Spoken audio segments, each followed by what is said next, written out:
Bienvenue au sommet Habite ta puissance, expérience d'hommes et de femmes qui osent rayonner et être qui ils sont. Je suis Edith Duperrier et aujourd'hui j'ai la joie d'accueillir Léna Favre pour cet entretien. Bonjour Léna. Bonjour Edith. Je suis très heureuse de t'accueillir pour cet entretien et ce partage. Merci beaucoup pour cette belle initiative que tu as Mmh, prise. avec plaisir. Alors je vais prendre un petit moment pour te présenter. Donc tu es Chanel, tu as un lien entre le ciel, la Terre et les autres dimensions particulières. Tu reçois des messages individuels et collectifs. Tu es praticienne en thérapie quantique. Tu voyages entre les mondes. Tu accompagnes lors de séances de libération émotionnelle et de reconnexion énergétique individuelle et collective. De formation universitaire, tu as été travailleuse sociale, directrice de structures socio-éducatives et médico-sociales, chef de projet, coach et formatrice. C'est bien ça? Oui, c'est ça. C'est ça. C'est bien riche. Voilà. Et en voyant ton parcours, puis tu es auteur également, puisque tu viens Oui, d'écrire un livre.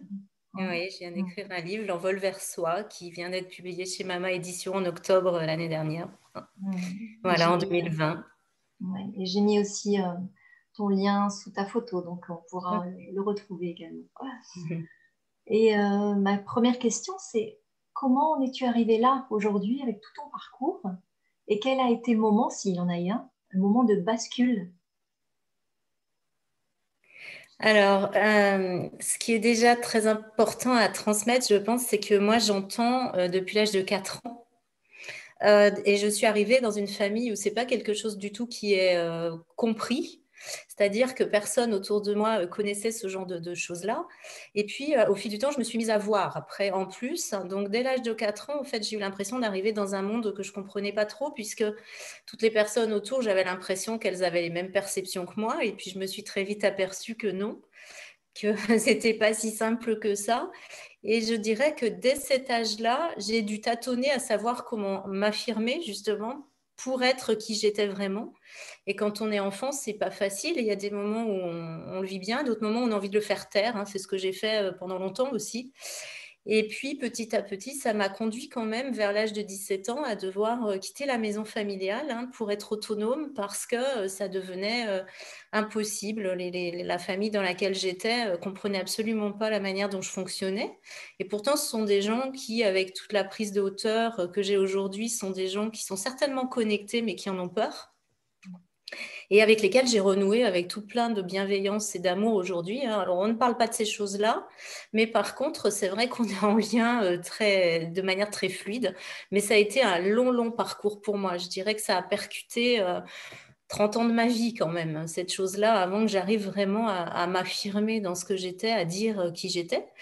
Et du coup, n'ayant pas tout de suite décidé de transmettre en tant que channel, je suis passée par la filière sociale puisque une autre partie de moi, c'est d'accompagner les personnes. J'ai vraiment un amour de l'humain, des animaux aussi, mais beaucoup de l'humain. Et du coup, j'ai œuvré pendant 20, 25, 30 ans dans le secteur social, d'abord comme travailleur social, et puis ensuite, oui, comme responsable de structure, comme coach, comme enseignante, etc.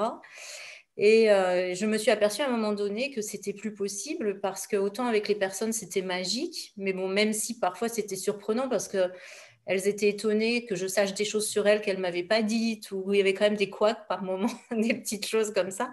Mais l'institution, c'est pas quelque chose de facile quand à un moment donné, ça bloque. C'est-à-dire que j'étais plus en harmonie avec moi-même dans tout système institutionnel, puisque moi, j'étais vraiment là pour les personnes et qu'arrive un moment, quand on est cadre, on passe plus de temps dans l'administratif, dans la gestion, dans le financier, et c'était plus juste avec qui j'étais. Et le point de bascule, là où après, à un moment donné, je me suis vraiment mise à faire ce que j'étais vraiment, c'est que c'était plus du tout tenable. Tous les signes autour me montraient que ça n'allait pas. J'avais une collègue qui était très déplaisante avec moi, j'avais beaucoup de jalousie parce que j'étais très créatrice, innovante dans mes projets, j'avais plein de choses. Et à un moment donné, je me suis dit qu'il fallait que j'assume vraiment ce don et que je ne fasse plus que ça. Mais en même temps, et c'est ce qui est intéressant à transmettre aussi, c'est que dans ce parcours de vie, avec de la hauteur et du recul, je m'aperçois que tout ce que j'ai fait me permet d'exprimer la puissance de qui je suis dans ce que je fais aujourd'hui. C'est-à-dire qu'avoir été accompagnante dans le social m'aide à accompagner différemment. Le fait d'avoir été coach fait que j'aborde pas mes séances de la même manière. Le fait d'avoir enseigné fait que ça me sert dans plein de choses. Et du coup, tout est juste. Quand on regarde ça avec une prise de hauteur et qu'on commence à avoir un certain âge, on se dit que finalement, c'est juste magique parce que même ce qui a été difficile est venu enrichir ce qui était plus simple maintenant. Exactement, c'est-à-dire que tout ton parcours en fait en vain, ça a servi de monter pierre par C'est pierre ça, ce que tu es maintenant et qui te c'est sert ça. aujourd'hui, j'imagine. C'est ça, vraiment. Et là, aujourd'hui, je dis merci parce que je m'aperçois que, alors, il y a toujours eu un fil rouge, hein, cette volonté d'amour des gens, la volonté d'accompagner différemment les gens, la volonté d'associer les autres sur une sorte de pied d'égalité. Donc, j'ai fait plein de projets, j'ai été chef de projet, donc on a créé plein d'initiatives nouvelles. J'ai organisé des spectacles, des concerts, enfin, j'ai fait énormément de choses, tout le temps dans des choses qui allaient au-delà de ce qui était déjà proposé. Donc, c'est là que ça pouvait coincer. J'avais toujours un petit peu un train d'avance, si on peut dire, dans comment je voyais les choses. Ouais. Et à la fois, c'était à la fois très, très apprécié et à la fois, ça pouvait faire peur à certaines personnes. Donc, il fallait toujours que je dose avec tout cela. Et à un moment donné, ça a été un peu compliqué. Je me suis dit, j'ai plus envie de me mettre de limites. J'ai envie d'être vraiment qui je suis, en respectant les autres, c'est certain, et ceux qui m'entourent, mais pas en me brimant, en me frustrant continuellement dans ce que je ressentais. Mais qu'est-ce qui t'a donné la force à un moment donné de te dire, ok, j'y vais, je franchis le pas?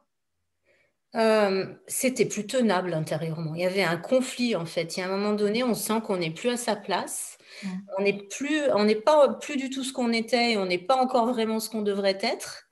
Et Ouais. là, si on le vit tous un peu actuellement hein, dans cette période, mais si on fait pas soi-même ce pas de se dire j'y vais, on n'y va pas. Et puis il y a eu un événement familial autour de moi aussi qui a fait que bon, mon conjoint a eu un souci de santé à ce moment-là, donc j'ai franchi le pas à ce moment-là aussi également.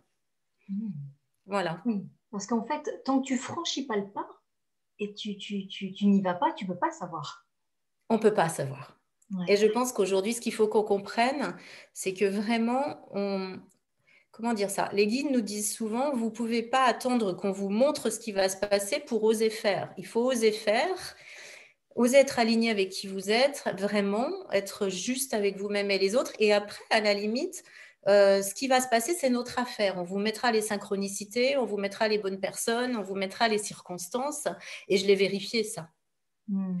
Par contre, celui qui voudrait vraiment savoir, et ça c'est vraiment comme on a été formaté, hein, ce qui va se passer après, il va coincer parce qu'à un moment donné, il ne pourra pas savoir ce qui va se passer. On ne peut pas tout contrôler.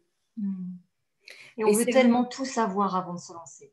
oui, puis je pense que même notre culture à nous occidentale, elle est beaucoup là-dedans, hein, dans quelque chose où il faut aller voir plus loin, toujours être dans l'avenir ou le passé, jamais dans le présent. Et finalement, c'est dans le présent qu'on trouve son épanouissement, ni dans l'avenir, ni dans le passé. C'est clair. Ça ne veut pas dire qu'il ne faut pas, comment on va dire ça, avoir une vision d'anticipation, voilà, de sentir ce qui va venir. C'est pas antinomique. Mm. Mais ne pas vivre tout le temps en se disant, oh là là, mais il faut que je sache ce qui va se passer. Et derrière ça, il y a la peur. Oui. Saute et le filet apparaîtra. C'est ça. Mm. Vraiment, je pense que la peur, c'est le plus gros handicap de l'humain, finalement. Mm. Carrément. Ouais, ouais, vraiment. Parce que voilà.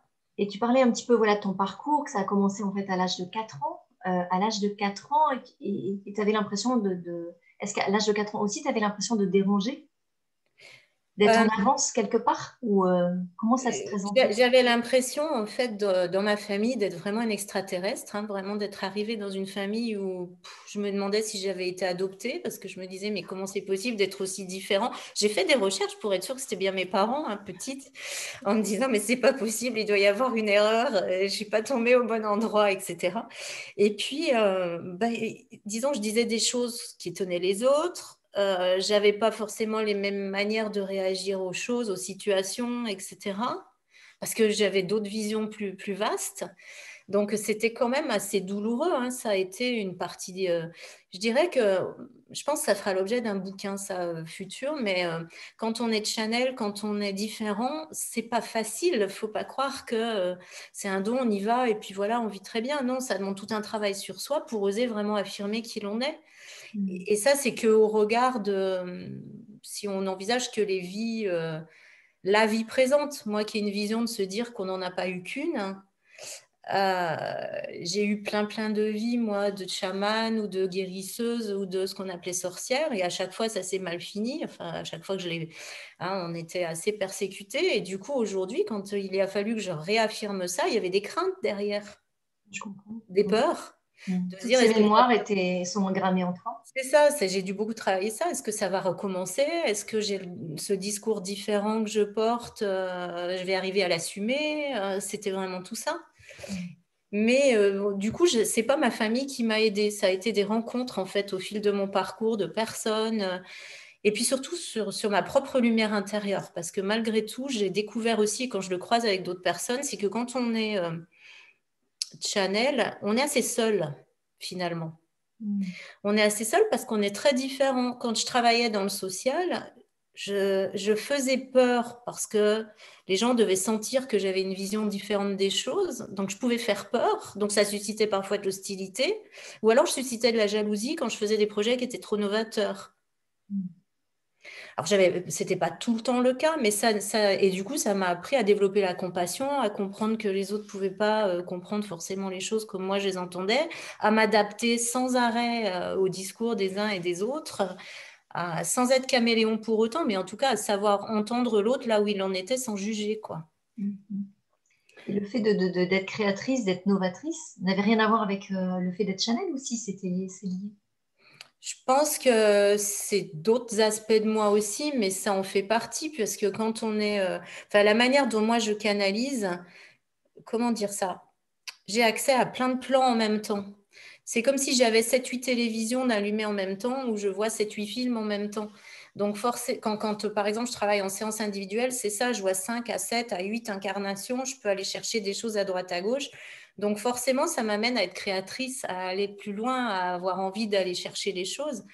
Après, j'ai un côté quand même très intéressé par l'art, assez artiste. J'aime beaucoup la musique. Je me disais que si j'avais pu, j'aurais fait de la scène, alors que j'étais plutôt quelqu'un de timide, mais j'adore ce milieu-là. Et c'est vrai que du coup, j'ai utilisé ces compétences que j'avais, je pense, dans différents milieux finalement. Voilà. Avant de passer au titre que tu as choisi, est-ce que tu pourrais donner un conseil aux parents dont voilà, l'enfant est particulier, a peut-être voilà, des dons particuliers? Quel conseil tu pourrais donner? Alors déjà, moi, je pense qu'on est tous plus ou moins connectés et médiums. Donc, déjà, d'oser s'écouter dans notre intuition et de faire taire ce mental qui, dès qu'on pense quelque chose, nous dit ah bah non, c'est pas ça, puis tu n'y arriveras pas. Donc, se reconnecter vraiment au cœur. Et puis, je pense que les nouveaux enfants qui arrivent sont tous avec des dons vraiment très particuliers. Et en même temps, ils sont très spéciaux et très spécifiques. C'est-à-dire que quand on est parent, bon, moi je vois déjà, j'ai des grands-enfants, mais actuellement, ce sont des enfants très puissants que l'on ne peut plus du tout éduquer comme on a été éduqué, je pense, de ma génération à moi. Il faut être énormément dans l'écoute, dans le partage. Ils parlent oui, à des personnages imaginaires, etc. Toujours être très réceptif à tout ça. Mais en même temps, ils ont besoin de cadre. C'est-à-dire que s'ils n'ont pas un adulte qu'ils sentent solide, ancré, ici présent, ils sont perdus. Ils ont besoin qu'on leur montre aussi que sur Terre, on ne peut pas faire tout ce qu'on veut comme on veut, qu'il y a un collectif autour de nous, qu'on n'en est pas tous au même point, et qu'il faut... Et du coup, ils ont besoin à la fois d'écoute et à la fois de structure. Et ça, c'est extrêmement important. Alors ça aussi, ça fait référence à ce que j'ai vu dans le secteur social avec des enfants en difficulté. Ce qui manque souvent, c'est ça, c'est le cadre. Il ne faut pas avoir peur de dire non. Mais en même temps, il faut dire non en étant, comment dire ça, à l'écoute. Avec de la bienveillance, tu veux dire? Avec beaucoup de bienveillance. Et puis, je pense aussi qu'on ne peut pas imaginer que parce qu'on est adulte, on doit être respecté. On doit être respecté parce qu'on est un être humain, mais on est tous, qu'on soit un enfant de 2 ans ou un vieillard de 75 ans, pour moi, il n'y a pas de différence dans le respect. Absolument. Et du coup, ça aussi, je pense qu'il faut être conscient qu'un enfant, c'est pas parce que c'est un enfant qu'on ne doit pas le respecter dans toute sa personnalité, un bébé aussi, hein, d'ailleurs, dans tout ce qu'il est, dans ses besoins, essayer d'écouter déjà. De prendre Ça, en c'est extrêmement considération important. ce qui se passe en C'est lui ça. et ce qu'il vit. Oui, ça c'est très très important. Merci. Alors, tu as choisi pour ce titre de cette interview, reconnecter son être intérieur et Mhm. manifester sa puissance personnelle. Mhm. Qu'est-ce que tu entends par là? Alors, ce que moi je ressens et ce que j'entends dans ce que me disent les guides aujourd'hui, c'est qu'on est dans une période, bon ça c'est pas nouveau pour personne, d'ascension vibratoire, hein, où l'énergie est de plus en plus puissante. On sent tous qu'on est à la fois propulsé vers une partie de nous et retenu encore par une autre. Ah, on est un peu tiraillé entre deux choses. Et aujourd'hui, on n'est même plus prié, mais on est vraiment poussé à reconnecter qui nous sommes vraiment. C'est-à-dire à aller chercher dans le cœur qui on est, ce qu'on est venu apporter ici, et à le récupérer, à le reconnecter en se débarrassant de tous les conditionnements qu'on a eus, c'est-à-dire familiaux, sociétaux, de toutes nos peurs personnelles, et puis quand on a cette vision-là aussi, de tous les blocages qui viennent d'autres vies. Et du coup, c'est un long chemin. Mais c'est nécessaire aujourd'hui pour pouvoir exprimer notre puissance. C'est-à-dire que si on ne va pas nettoyer notre cave et notre grenier, hein, personnel, générationnel et je dirais même karmique, comment on peut vraiment faire pour être soi-même? C'est pas facile. Donc c'est vraiment un grand chemin qui permet à un moment donné de nettoyer tout ce qui n'est plus juste pour nous et de se dire, de prendre conscience que là, maintenant, ce qui est attendu de nous, c'est que chacun de nous osions affirmer qui nous sommes. Et la phrase, là, je la dis parce que c'est presque un mantra, ils me la redisent à chaque fois, c'est oser être dans votre pleine puissance sans fausse modestie et ego démesuré. Oui. C'est-à-dire que Et, c'est important, je crois, ce truc-là. C'est oser affirmer qui nous sommes en étant juste avec soi et avec les autres. oui, tout à fait. Est-ce que tu as j'allais dire une recette, une recette pour justement être soi-même, se débarrasser de tout ce que tu dis, des liens karmiques, de tout ce qui nous colle à la peau et dont on s'est vraiment alourdi. Comment faire? Est-ce que tu conseilles de se faire aider? Qu'est-ce que tu conseilles pour arriver à être soi? Moi, ce que je me suis aperçue dans mon propre parcours, c'est qu'il y a des moments où on peut travailler tout seul, si je peux dire ça comme ça, où on peut œuvrer tout seul sur soi. Puis il y a des moments où la chose qui remonte, qui amène à être nettoyée, est trop compliquée à nettoyer seul et que là, il faut se faire accompagner. Après, il n'y a pas une seule méthode d'accompagnement, il y en a plein. Donc, il faut trouver la méthode juste pour soi. Au bon moment, c'est peut-être cette méthode-là qui va aller un temps, puis après, ça va être une autre méthode, une autre personne, hein. C'est des belles rencontres aussi. Mais il faut oser y aller. C'est ça le problème. C'est-à-dire que quand on ouvre le couvercle de la boîte de Pandore, on ne peut pas penser qu'après, il va se refermer. C'est ouvert. C'est-à-dire qu'une fois qu'on est parti, il faut continuer, quoi. Et c'est ça qui parfois fait un peu peur, mais il faut ni se mettre la pression, ni être trop laxiste. Je pense qu'il faut être très présent à soi. Qu'est-ce que tu entends par être trop laxiste? C'est-à-dire que, alors, c'est pas le mot juste. Il y a des personnes, à un moment donné, elles se disent, mais j'y arriverai jamais. La montagne est tellement grande à gravir que je préfère m'arrêter là où j'en suis que d'oser aller plus loin. Et en fait, je pense qu'il faut des fois se pousser un petit peu tout seul à se dire, mais non, oui, ça va peut-être être compliqué ce que je vais vivre, mais en tout cas, ça va être pour un mieux vivre, un mieux être.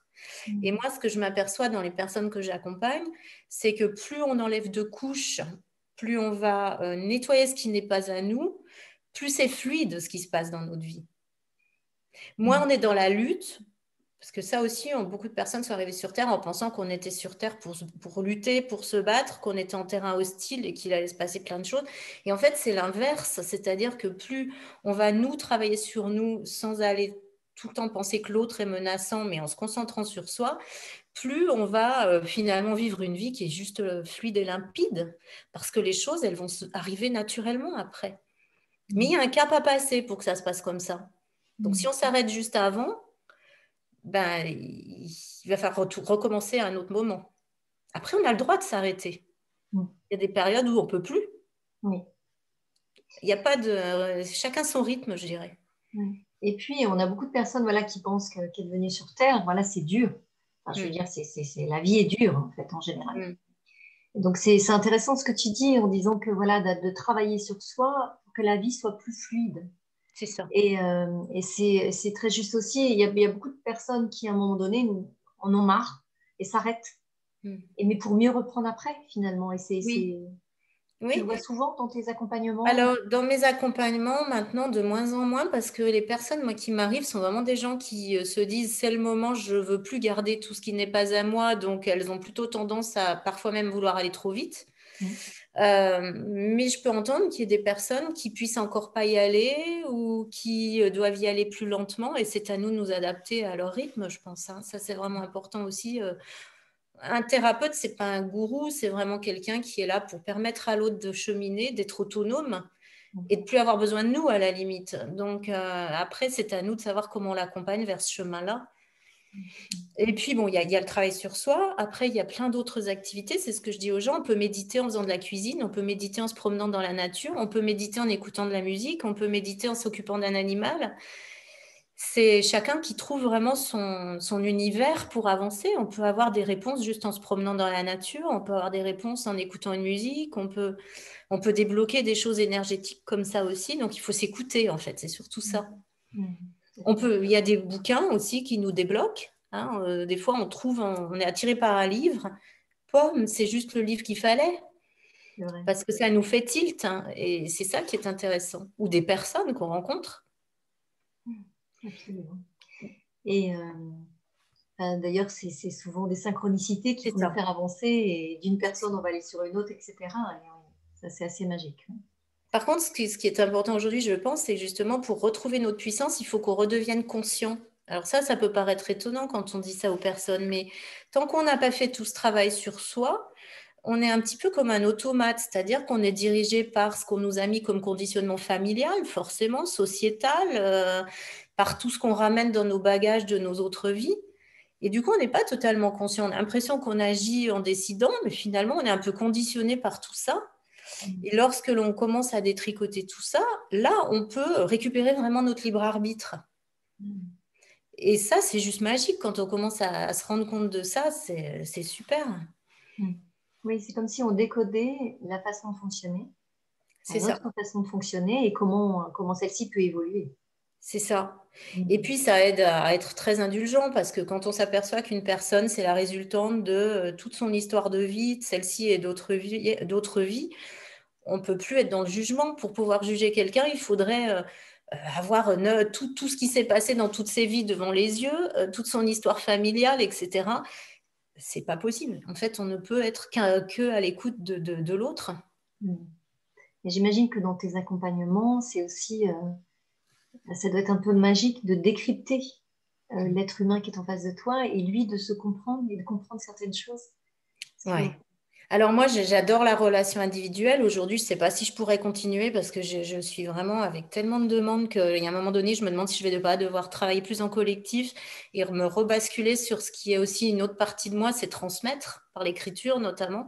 Mais je trouve ça magique parce qu'on a l'impression de participer à une nouvelle naissance. C'est comme si on était des accoucheurs. C'est pas l'ego, mais c'est vraiment l'impression de cette magie de se dire, ah, la personne, voilà, elle respire. Et c'est un bonheur de cœur à cœur, c'est juste ça, ça n'a rien à voir avec l'ego en fait. C'est comme quand on voit naître un enfant, on a vraiment l'impression que c'est quelque chose de magique, c'est la même chose en fait. C'est la même chose. Et c'est pour ça que je tiens à ces séances individuelles pour le moment, parce que les personnes qui arrivent, oui, souvent elles ont l'impression après de renaître à elles-mêmes. Bon, le chemin est long, hein, on n'est pas des magiciens, c'est elles qui étaient prêtes, hein. Moi, j'ai rien fait. J'ai juste servi de catalyseur, peut-être, de canal. Mais en tout cas, c'est très beau à partager. Ouais, j'imagine. C'est des beaux moments. Dans la préparation de cette interview, pourquoi on parlait de ça, pourquoi il est si important que les familles d'âme et les familles terrestres, se, les enjeux de cette période actuelle, quels sont-ils quand on parle de... Vraiment, déjà, ce qu'il faut qu'on comprenne, c'est que si on veut que collectivement ça aille mieux, comme on dit aujourd'hui, il faut qu'intérieurement on aille chacun mieux. C'est-à-dire que tant que chacun de nous, on ne sera pas vraiment dans notre vie, sur nos rails, dans notre chemin, heureux de qui on est ouais, heureux de qui on est en exprimant pleinement qui nous sommes, parce qu'on est tous différents et reliés en même temps. collectivement, ça va être compliqué. Donc, plutôt que de s'attarder sur ce qui ne va pas dans le collectif ou sur ce qui est triste ou ce qui nous abaisse vibratoirement, c'est plus intéressant de se dire, je vais déjà me concentrer sur moi, puisque là, j'ai au moins un levier, hein, et d'aller vraiment, vraiment faire tout ce travail, de retourner vers soi, etc. Parce que l'enjeu, c'est de voyager léger dans cette période. C'est-à-dire que vibratoirement, ça monte tellement vite, hein, l'énergie terrestre, et nous avec, qu'on ne peut plus être chargé de tout ce qui est plus à nous, de tout ce qui est trop lourd, de tout ce qui nous fait mal, de tout ce qui nous rend triste, etc. Et tout ce qui se passe même dans le collectif, si on le décrypte très finement, il nous invite à nous recentrer sur nous-mêmes, à compter sur notre propre lumière et plus sur l'extérieur, à ne plus réagir en mode de dualité, c'est blanc, c'est noir, c'est oui, c'est non, mais en mode beaucoup plus multidimensionnel. Ça appelle vraiment aussi à beaucoup de tolérance, même si des fois on est agressé par plein de choses qui peuvent se passer autour de nous. Comment nous, on se situe justement par rapport à tout ça, de tout le temps alimenter une forme de lumière plutôt que de se laisser enfermer dans quelque chose de triste et de sombre. C'est vraiment une période qui est à la fois très compliquée et très chouette. Compliquée parce que déjà corporellement, on reçoit des sacrées décharges énergétiques, hein, c'est-à-dire que vraiment, on est tous encodés vibratoirement. Donc, c'est fatigant. Dans nos familles de sang, si on peut dire ça comme ça, ce que disent les guides, c'est qu'aujourd'hui, on est amené à apprendre le détachement humain, c'est-à-dire qu'on s'est choisi pour apprendre les uns des autres et pour régler, entre guillemets, des choses, mais régler même au sens propre, hein, comme on réglerait une machine. Et pour autant, on n'est pas obligé d'évoluer tous de la même manière. Donc, il faut accepter qu'on ait des personnes qui étaient des proches, qu'on aime très fort, qui s'éloignent, que ce soit de la famille de sang ou des amis ou des relations, etc. Parce que nos chemins vibratoires sont plus les mêmes.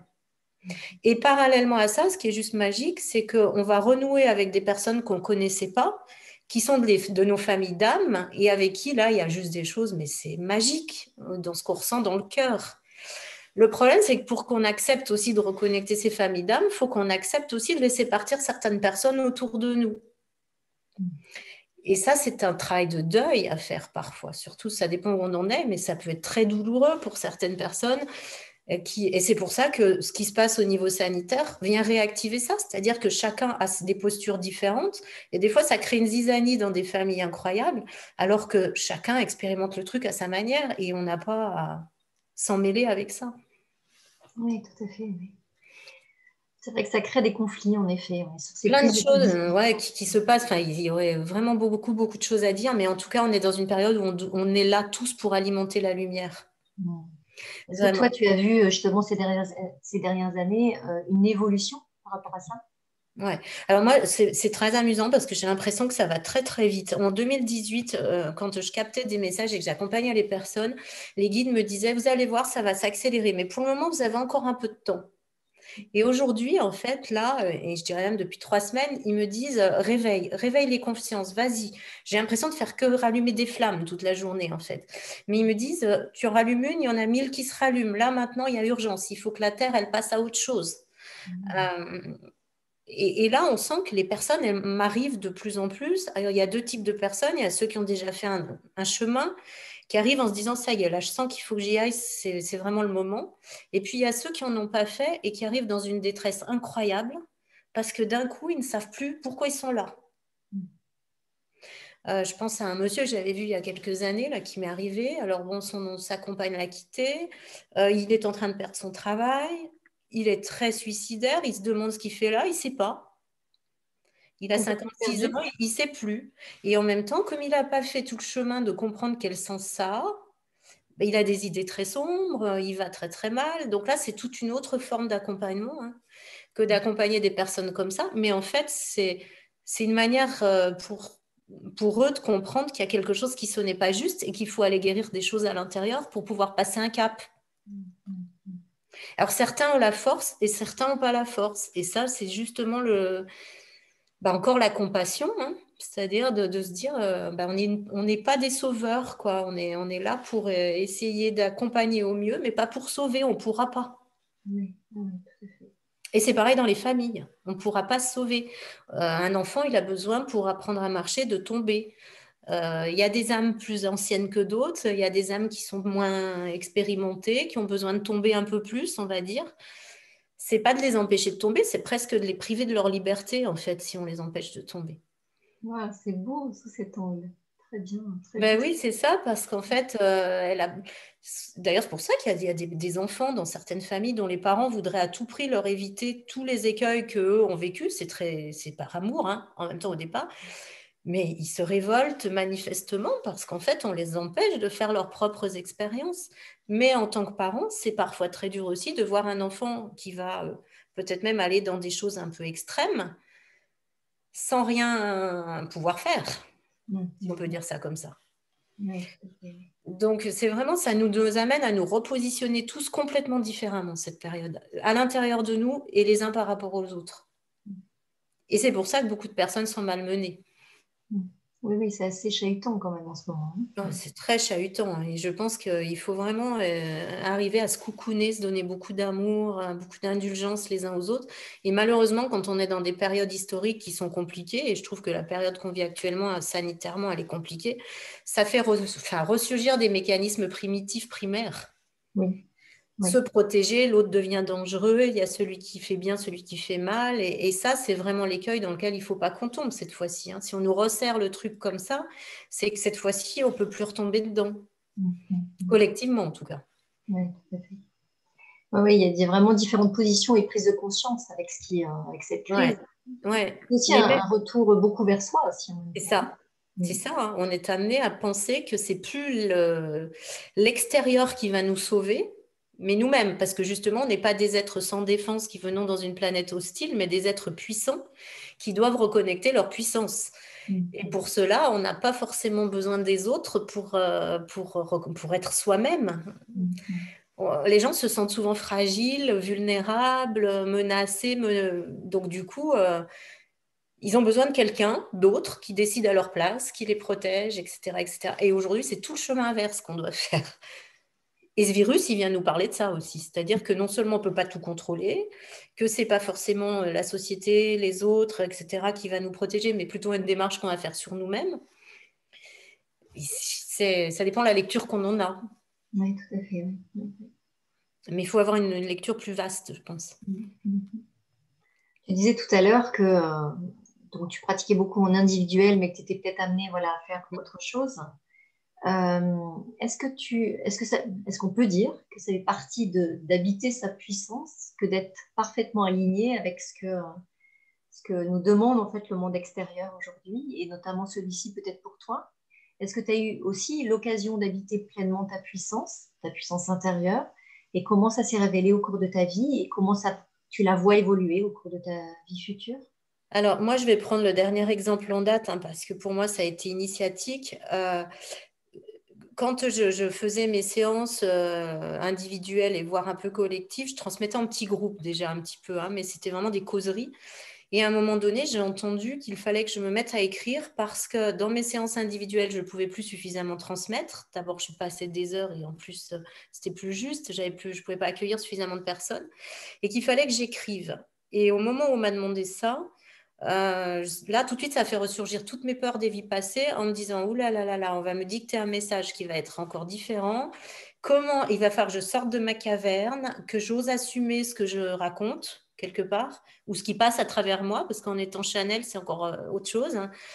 Et ça m'a mis un moment de réflexion. Puis après, bah, je me suis mise à écrire et ça a été vraiment initiatique parce qu'il y a des moments, c'était tellement énergétiquement puissant qu'il fallait que j'aille marcher. C'est-à-dire que j'avais des bouffées de chaleur, j'avais l'impression que c'était tellement, il y avait les énergies étaient tellement fortes, j'allais marcher un peu, j'allais dans la nature, je revenais, je continuais.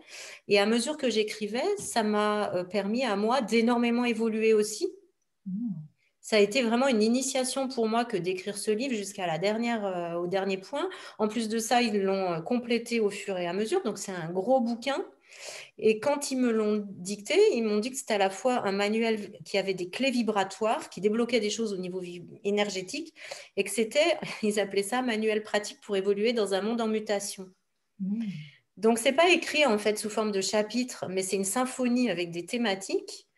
Et l'idée, c'est que les personnes puissent le lire soit de A à Z, soit en prenant une thématique, soit au hasard, en ouvrant une page un matin comme un livre de pensée quotidienne. Et ça m'a obligée, moi, à habiter ma puissance parce que non seulement il a fallu que je l'écrive, mais aujourd'hui, il faut que j'en parle. Et oui. Et du coup, il faut que j'ose aussi porter cette parole, un peu comme je suis à la fois le canal qui a reçu ce bouquin, mais je suis aussi sa maman quelque part. C'est-à-dire qu'il faut juste que moi, je lui permette de marcher tout seul. Mais en même temps, il faut bien que je la relaye, cette parole-là. Et c'est vrai que c'est pas toujours simple. Et je sais que l'étape d'après, ça va être encore autre chose parce que dans ce qui me... Bon là, le deuxième arrive déjà.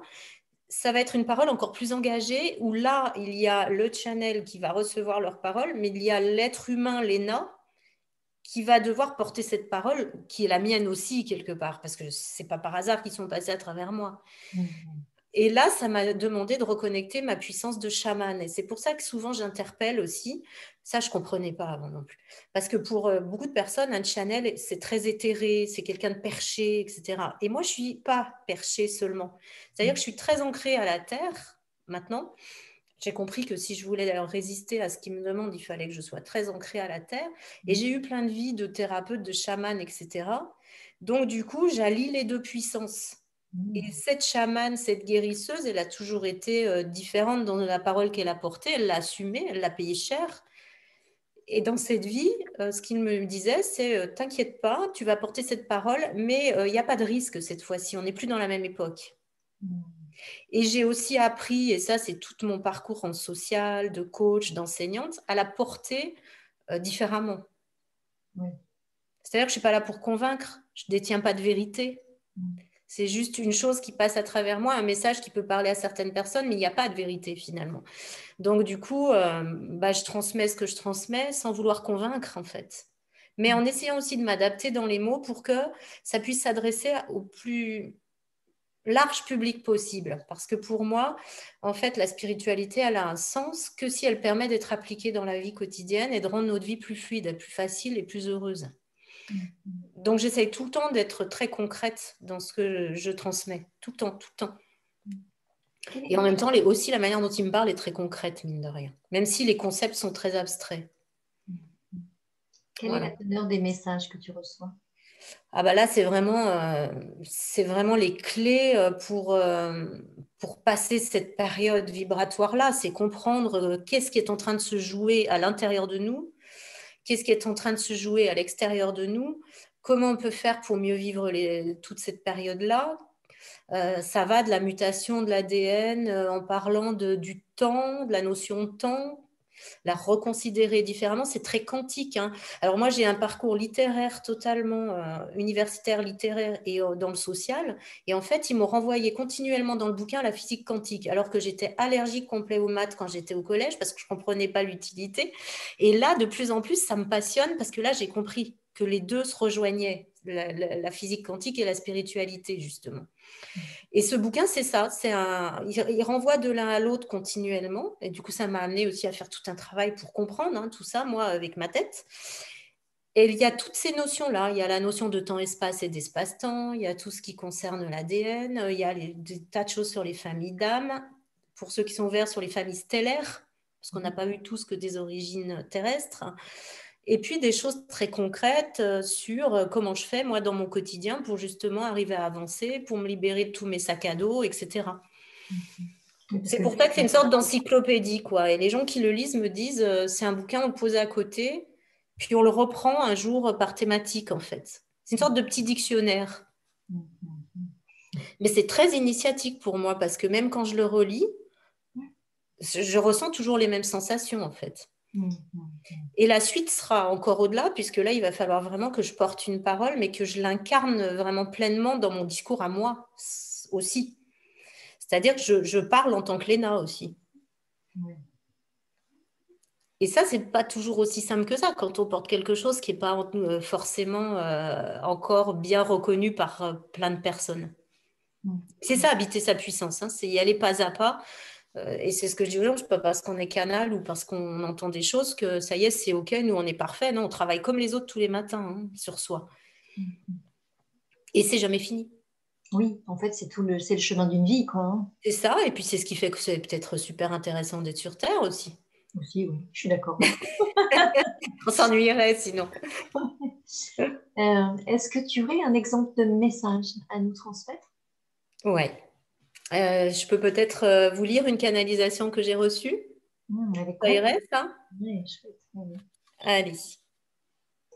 C'est une canalisation que j'ai reçue au mois de mars qui était sur le discernement. Et je pense que c'est pas anodin que j'ai reçu cette canalisation à ce moment-là pour le collectif. Allez, je vous la lis. Aujourd'hui, nous voudrions vous parler du discernement. Le discernement, mais qu'est-ce que le discernement? Le discernement sans conscience n'existe pas. Discerner, être capable de vous relier à votre cœur pour choisir une direction. Simplement, le cœur ne peut pas être à lui seul totalement juste si la conscience n'est pas au rendez-vous. Conscience de ce que l'on est, de ce qui nous entoure, pleine conscience, comme vous dites parfois. Comment être conscient? Simplement peut-être en nettoyant ce qui vous blesse, tout ce qui obscurcit votre vie, en enlevant toutes ces peines, mais aussi toutes ces paires de lunettes superposées, acquises au fil des années, depuis que vous êtes arrivé sur Terre dans ce conditionnement dont vous faites l'objet. Et aussi du fait de tous ces voiles que vous ramenez également d'autres vies. Discernement donc. Discernement sans amour est impossible. Amour de soi, de son parcours, de ce qui a été, de ce qu'est votre vie, car tout existe en même temps dans un éternel présent. Amour des autres, compassion, comprendre qu'ils ne peuvent pas aller plus vite qu'ils vont, qu'ils ne peuvent pas faire autrement qu'ils font. Amour sans joie, cela n'existe pas non plus. Joie d'être en vie, joie d'être ici, savourer l'instant présent. Joie sans paix n'est pas possible non plus. Paix, mais qu'est-ce que la paix?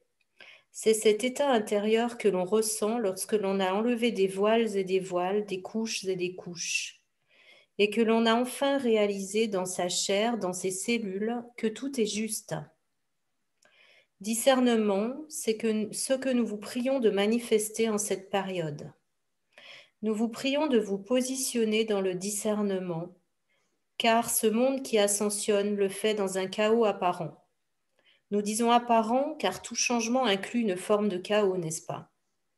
Au lieu de vous laisser emporter par la bourrasque ou de vous employer à résister, au lieu de plaindre et geindre, revenez à l'intérieur de votre caverne. Ressentez, décidez, ayez l'intention de, et posez-le dans des actes au sein de votre vie, chaque jour, à chaque instant, avec chaque personne avec laquelle vous êtes en relation. Posez des actes clairs, précis, mais dans l'amour. Nous vous remercions et vous saluons. Voilà. Merci. Merci. Avec ce que tu viens de nous partager, avec ce discernement, et quel est ton point de vue, toi, au sein de cette incarnation de chacun? Quel est notre objectif sur cette terre? Moi, ce que j'ai fini par comprendre, c'est qu'on était tous venus expérimenter ce qu'est l'amour. Et que dans toutes nos vies, quels que soient les rôles qu'on joue, de parents, d'enfants, de couple, oui, de membres d'un couple, d'action dans le collectif, on expérimente ce que c'est que l'amour. Mais que pour pouvoir l'expérimenter, il faut déjà apprendre à s'aimer soi-même. Et ce qui m'a surpris, parce que c'était pareil pour moi que pour les autres, c'est que finalement, c'est peut-être la plus difficile des choses à faire pour l'humain, c'est de s'aimer. Ouais. Et qu'une fois qu'on a commencé à apprendre à s'aimer, on peut aimer les autres. Et du coup, c'est ça le chemin finalement. C'est ce qu'ils nous disent. On est tous venus expérimenter l'amour. Et quand on est dans l'amour, on est dans l'unité parce que forcément, ça va ensemble. Et voilà, on est des êtres d'amour. Et souvent, quand on a après la vision des différentes incarnations, moi je l'ai vécu pour moi, on s'aperçoit aussi que c'est nous-mêmes le karma, action-réaction, il n'existe pas. Je suis punie de ce que j'ai fait de mal, ça ne marche pas comme ça. C'est souvent que nous-mêmes, on est tellement des êtres d'amour que si dans une incarnation, on a expérimenté un truc où on n'a pas été très juste, on a l'impression qu'on n'a pas été très juste, on va s'auto-punir de vie en vie. Et à un moment donné, les guides nous disent, mais ça suffit, il y a prescription, là, tu as appris, arrête, c'est bon. Et nous, on continue parce qu'en fait, on veut toujours, toujours être encore plus juste. Il faut à la fois s'aimer, à la fois être indulgent avec soi, je crois. En fait, finalement, c'est ça. Mais c'est l'amour. On est venu expérimenter l'amour et l'unité.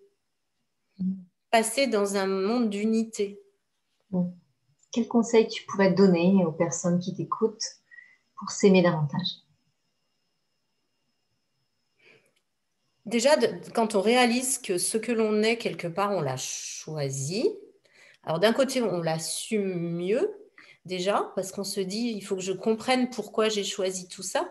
Mais c'est surtout de se dire qu'on est tous des enfants blessés. Et que quelque part, à l'intérieur de chacun de nous, il y a un petit enfant qui pleure, parce qu'à partir du moment où on est confronté sur cette terre, c'est à la fois merveilleux et très dur. C'est-à-dire que forcément, on n'est plus tout seul in utero dans ce liquide là génial ou ailleurs dans un autre monde où c'était beaucoup plus uni. On se heurte les uns aux autres pour apprendre. Et puis on se heurte à soi-même pour trouver le chemin juste. Donc on souffre. C'est déjà se dire qu'il y a un enfant blessé, aller le prendre dans ses bras, le réconforter, lui dire qu'il a bien fait ce qu'il a fait comme il a pu le faire, qu'il ne pouvait pas faire mieux s'il a fait comme ça, et que maintenant, il va petit à petit grandir à son rythme en osant exprimer qui il est et en allant aussi se faire aider, oser aller se faire aider par les autres, oser demander de l'aide. Ça, c'est oser manifester nos émotions, oser dire ce qu'on a à dire, mais avec le mot juste à l'autre, parce que souvent c'est ça aussi, il faut apprendre à dire ce que l'on ressent. Mais il faut savoir comment le dire, toujours dans le respect des autres et dans le sien. Donc c'est vraiment, oui, reconnecter tout cet amour que l'on est, en fait. On n'est qu'amour, tous. Et les personnes qui vrillent après dans des attitudes qui peuvent paraître cruelles ou pas justes, c'est souvent des gens extrêmement blessés, si on va voir au départ. Et qui, à un moment donné, disjonctent parce que la souffrance est tellement grande qu'ils sont plus aux commandes. Donc, on ne peut pas non plus être dans le jugement. Donc, si je comprends bien, c'est aller consoler notre enfant intérieur. Ouais, vraiment consoler notre enfant intérieur. Accepter de se donner beaucoup d'amour à soi au lieu de penser, alors ça c'est l'histoire d'une vie pour beaucoup d'entre nous aussi, que c'est une autre personne qui va nous donner l'amour. Ouais. Et on essaie de combler d'ailleurs ce qui nous manque. C'est ça. C'est ça. Et en fait, c'est à l'intérieur de nous qu'il faut qu'on aille chercher déjà tout cet amour-là pour essayer d'être vraiment qui nous sommes et d'être complet à nous-mêmes pour pouvoir le partager avec quelqu'un d'autre qui lui aussi est complet. Mais en fait, on a toujours l'impression que les autres nous donnent pas ce qu'on attend, quoi. On nous donne pas l'amour qu'on attend. Mais bien sûr, ils peuvent pas. C'est nous qui devons déjà nous le donner, cet amour-là. Et c'est vrai que ça, souvent, on entend, il ne me rend pas heureuse. Moi, c'est souvent, je dis aux gens, mais il n'est pas là pour ça. Il n'est pas là pour ça. Du coup, c'est vraiment ça, oui. C'est retrouver, s'aimer, c'est aussi retrouver sa puissance, parce que si on ne s'aime pas, c'est que souvent, depuis petit, on nous dit qu'on n'a jamais assez bien fait, qu'il faut toujours être le meilleur, qu'il faut... Non, en fait, chacun est différent et il n'y a pas de méthode, parce qu'il y a autant de personnes différentes que d'êtres sur Terre, quoi. J'aime bien aimer, c'est retrouver sa puissance intérieure. Ah, mais oui, c'est ça, aimer, c'est retrouver sa puissance intérieure, ça, c'est certain. Ouais. Ouais, merci beaucoup pour ce partage. Merci à toi, Edith. Merci beaucoup. Où peut-on te retrouver, Léna? Alors, déjà, moi, on peut me retrouver en lisant L'envol vers soi, j'ai envie de dire, parce que je pense que c'est vraiment un bouquin qui m'a été transmis pour que les personnes puissent trouver les clés qui sont juste pour elles au moment où elles les trouvent. C'est un bouquin qu'on peut poser, reprendre 6 mois après.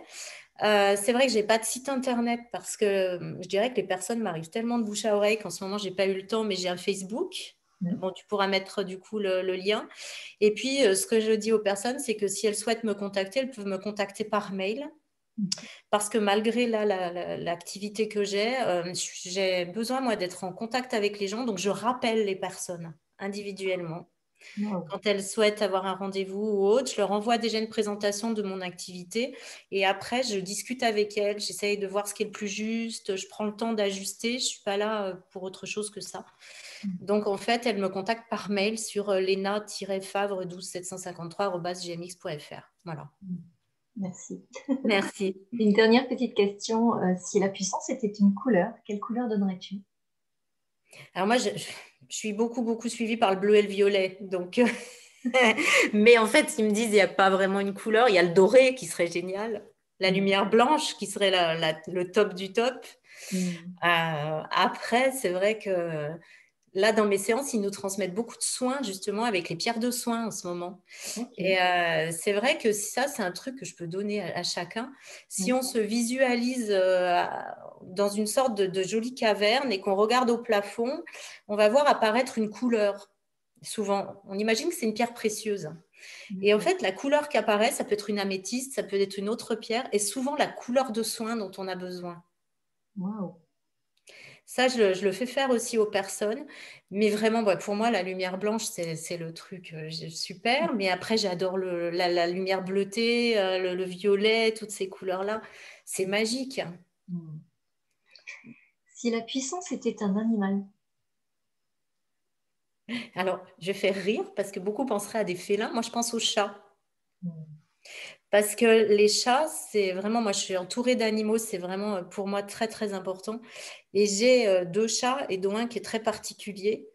Et c'est des êtres d'une grande sagesse, qui sont vraiment tout amour, qui sont à la fois indépendants, donc ils font respecter leur espace, hein, mais qui sont dans le partage aussi. Et qui sont vraiment là pour nous aider à grandir. Pour moi, c'est des êtres extrêmement puissants, les chats. Sous leur air de ne pas y toucher, d'être très indépendants, ils ont une puissance incroyable. Absolument. C'est très beaux animaux, mais beaucoup d'autres aussi. Hein. Et enfin, si la puissance était un symbole ou un monument ou même tout autre. Je ne sais pas pourquoi j'entends ça, mais la fleur de lotus. Très bien. Ouais, c'est quelque chose qui me parle beaucoup, ça. Il me montre un peu ces jardins japonais, là, avec une jolie de l'eau et la fleur de lotus dessus. Et à la fois la douceur, hein, parce que la puissance, c'est pas... La puissance, c'est vraiment plein de douceur, finalement. Absolument. C'est aussi ce qu'on a à comprendre dans cette période d'ascension, c'est-à-dire que puissance, ça ne veut pas dire écraser, ça veut dire c'est tout l'inverse, quoi. Oui, ouais, absolument. Mm. Et je pense qu'aller retrouver peut-être sa puissance intérieure, c'est ça, c'est sans écraser l'autre, juste à être. Ah bah, il y a vraiment de la place pour chacun sur Terre, hein, puisqu'on est tous une petite parcelle de ce tout en train d'expérimenter et qu'on a chacun une petite part de cette vérité-là, si on peut dire ça comme ça. Donc, il y a vraiment de la place pour tout le monde et il faut quitter cette idée de dualité. Je dois être le meilleur que l'autre, on doit être le meilleur que personne. Et je dirais même pas que soi-même, parce qu'à la limite, ça, c'est encore se mettre une pression. On doit être amour et juste avec soi et avec les autres, c'est tout. C'est vraiment l'axe qu'on devrait garder chacun, tant que faire se peut, on va dire. Pour terminer cette interview, est-ce que tu voudrais rajouter quelque chose pour le mot de la fin? Ouais, moi je pense que ce qu'il faut vraiment là dans cette période qui nous secoue tous, et je ne parle pas que de ce qui se passe au niveau sociétal, hein, c'est vraiment beaucoup plus vaste. Il faut vraiment rester dans le respect les uns des autres, l'amour les uns pour les autres, l'unité, la capacité à prendre de la hauteur et à ne pas se laisser entraîner dans un vent de panique qui fait qu'à un moment donné, on n'est plus maître de soi. Vraiment rester centré, aligné, avoir des moments avec soi, s'autoriser de se reposer aussi, et puis s'autoriser aussi à partager et à laisser partir les autres aussi. Ça vraiment, hein, quand on a pas essayé de retenir, pas essayé de convaincre, juste être dans l'amour et la compassion, c'est tout. C'est vraiment ça. Et rester positif, mais pas au sens où on l'entend forcément en tant qu'humain, c'est-à-dire garder le regard vers le lointain et aussi vers la lumière. Moi, j'ai eu beaucoup d'incarnations, enfin, j'en ai eu notamment chez les Amérindiens, et ça me fait penser à cette vision de l'Indien qui va regarder le loin, loin le paysage, qui va se connecter aux éléments, qui va essayer d'être relié à lui-même. C'est vraiment ça. Ne pas se laisser emporter par la peur. Le pire fléau de notre époque, et de toutes les époques terrestres, c'est la peur. Oui, tout à fait. Parce que ça nous mène à faire et à vivre n'importe quoi, finalement. Mais de plus être connecté à soi. C'est ça. Donc, rester vraiment unis les uns aux autres, ne pas être dans le jugement, être dans l'amour, dans le partage, dans la coopération, dans la collaboration, dans les réseaux, dans toutes ces choses-là. Et puis revenir, je pense, et ça sera pour tous ceux qui peuvent le faire et dont c'est la voie, à une vie très simple, qui n'est pas... c'est pas la matérialité qui va nous aider à être heureux, c'est essayer d'être le plus possible autonome dans notre vie, revenir à des choses très simples, à des plaisirs très simples. Et puis voilà, et c'est un peu vers ça qu'on va aller, je pense. Merci Léna. Donc, Merci à toute toi. personne qui le souhaite à laisser un commentaire sous ta vidéo. Merci à toi. Et merci pour cet échange. Merci Merci. beaucoup.